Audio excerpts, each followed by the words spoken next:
Hey, this is Jack with Recipal, and today we're going to be talking about how to figure out the correct suggested serving size for your food product. This seems like it should be a pretty simple thing to do, but it's actually one of the most common issues we see on people's nutrition fact panels. Some food businesses misinterpret the suggestion to mean they can put whatever they want for the serving size, but there's actually a lot of rules that dictate what the serving size needs to be. Other food businesses think that the serving size is just a weight and don't realize that it's actually supposed to be a common household measure. And on the consumer side of things, a lot of consumers think that the serving size is a health recommendation when really it's a representation of the amount that's customarily consumed in one sitting. So to clear all this up, we're going to go over everything you need to know about serving sizes, and we even built a simple tool that can help you figure it out very quickly. We built a beta tool where you can simply select your product category, enter the weight of a unit, and automatically see what the serving size should be. You can download your own copy of this from the link in our description. So the first thing you need to know about serving sizes is that they must be listed as a common household measure. So what's a common household measure? That's things like cups, tablespoons, teaspoons. It could be a piece, a slice. It could be ounces or fluid ounces for liquids. These are descriptions that help a consumer visualize what a serving size actually is. Now, there's other rules that go along with this as well. So if you have a single serving product, then the serving size would be a description of the packaging. So that might be a box, a can, a package. If you have a discrete unit, then the serving size would be something like a piece, a slice, a cracker, a bar. In all of these cases, the description of the serving size is supposed to make it as clear as possible to the consumer what a serving actually is, and they should be able to figure that out very easily. The second thing that you need to know about serving sizes is that it's not up to the food business to decide what the proper serving size is. This is set by the FDA, and they have a table that includes the reference amount customarily consumed. So it'll give you that amount, and it'll also show you how it should be listed on the label. And you need to find your food product category, figure out what the reference amount is, and then put it on the label in the proper way. Now, there are different rules for calculating the serving size based on different types of foods. So we're going to go through each food type and give you some examples of how you calculate this yourself based on the food type. First, let's talk about discrete units. Those are things like muffins, sliced bread, cookies, or things that are individually packaged within a multi-serving package. For discrete units, the number of units that come closest to the reference amount is the serving size. So reference amount divided by unit weight equals serving size. Let's do an example of this. The reference amount for cookies is 30 grams. If you have a cookie that weighs 10 grams, then the serving size is 3 cookies. 30 divided by 10 equals 3. Now, even though the label statement says it should be pieces, the FDA has a note that tells us that pieces is just a generic description, and it should be replaced with whatever the most appropriate description for the specific product is. So in this case, that would be cookies. Now, this was a pretty easy example because it worked out to a whole number, 3, but as you can imagine, there's lots of rules that dictate what happens when it doesn't work out to an even number. For discrete units, the rounding rules are based on the unit weight to reference amount percentage. To figure this out, you divide the unit weight by the reference amount and multiply by 100.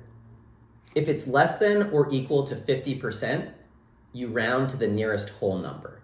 So if instead of weighing 10 grams, our cookie weighed 13 grams, then the serving size would be 2.3 cookies, and we'd round that to 2 cookies as the serving size.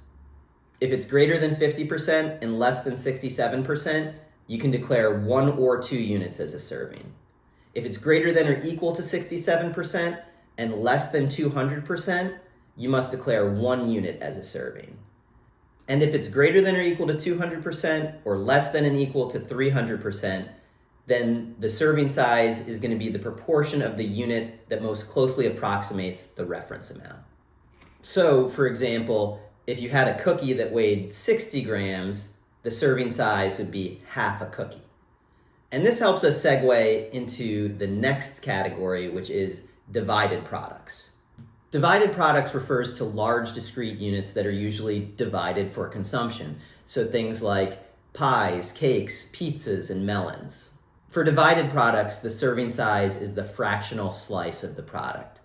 So again, the serving size is figured out by the reference amount divided by the unit weight. For example, the reference amount for pie is 125 grams. So if you had a pie that weighed 500 grams, the serving size would be a quarter slice. 125 gram reference amount divided by 500 gram unit weight equals 0.25, converted to a fraction, is 1/4. Again, we started with an easy example that works out to a clean fraction. But what happens when that isn't the case?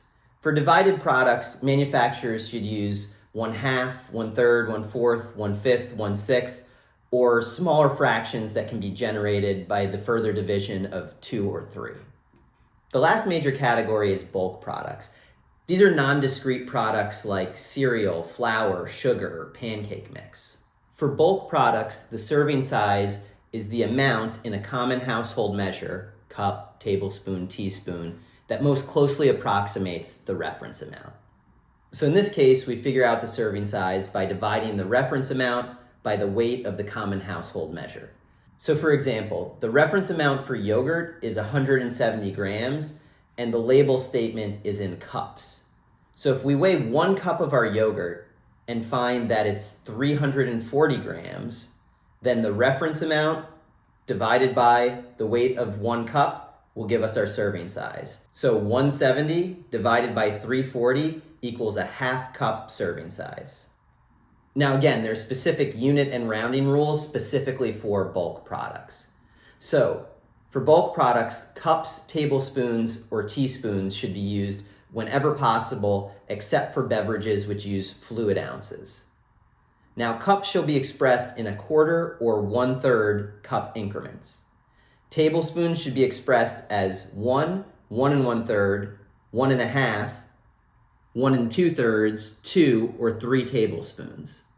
Teaspoons should be expressed as 1/8, 1/4, 1/2, 3/4, 1 or 2 teaspoons. Now there's also the case where the serving size is a fixed volume amount. So for example, the serving size for ice cream is 2/3 of a cup. Now, in this case, all you need to do is measure the weight of 2/3 of a cup. It's important to keep in mind that with ice cream or any volume measure, the weights will vary depending on the specific product. So an ice cream that has more air in it and is lighter is going to weigh less than an ice cream that is really dense, even though they both represent 2/3 of a cup. Even though it's the suggested serving size, for the most part, it's not up to the food manufacturers to determine what that suggestion is. However, there's definitely some cases where either the product category doesn't have a reference amount or it just isn't clearly delineated. In these cases, it makes sense to try to find the product category that most closely fits your product and to just use your best judgment. Like many aspects of nutrition labeling, what seems simple on the surface, just figuring out a serving size, actually has a lot of rules in order to stay compliant. Hopefully we've made figuring out the serving size one less thing to stress about. If you're looking to create a nutrition label, get started for free at Recipal.com.